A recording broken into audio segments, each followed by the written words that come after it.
Mula noon at hanggang ngayon, lagi kong naalala ang laging bilin niyo ni tatay. Magmahalan at matulungan kaming magkakapatid, harapin ang mga problema.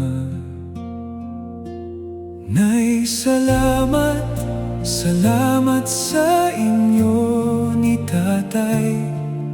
Salamat sa mga aral, sa mga aral na aming naging gabay para harapin ang hamon ng buhay.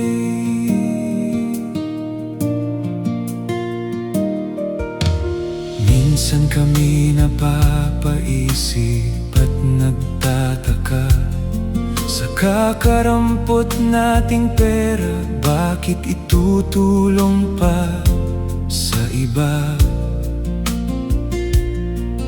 Ang sagot niyo ni tatay, mapalad ang nagbibigay, kaysa tayo ang nanghihingi ng tulong sa iba.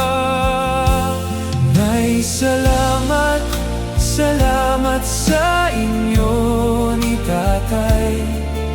Salamat sa mga aral, sa mga aral na aming nagiging gabay para harapin ang hamon ng buhay.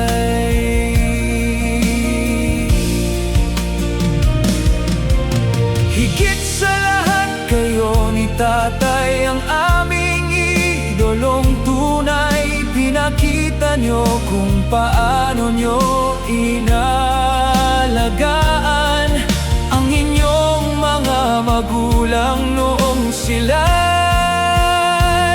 nabubuhay.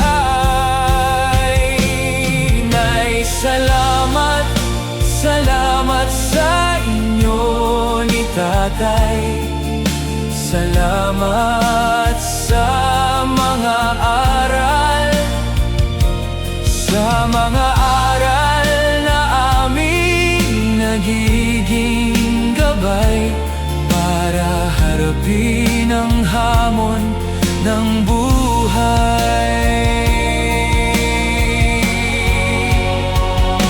At sa paglipas ng panahon, aking napagtanto ang mga aral na ito'y nakasulat rin sa Biblia.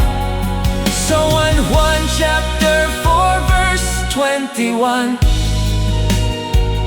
ang nagmamahal sa Diyos ay dapat ding magmahal sa kapatid. Sa Gawa chapter 20 verse 35, higit na mapalad ang nagbibigay kaysa tumanggap.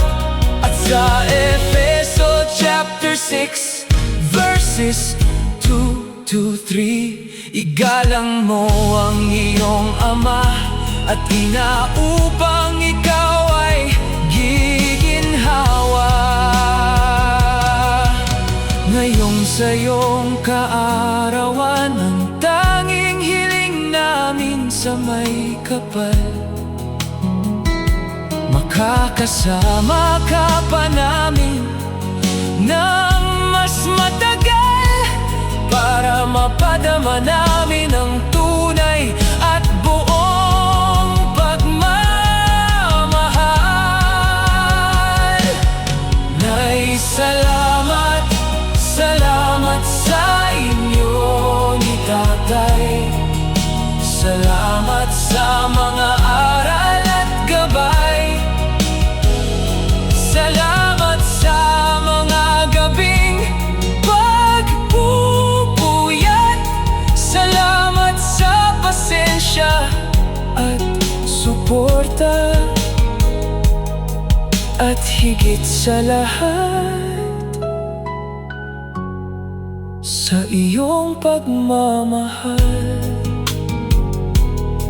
Salamat, nanay ko.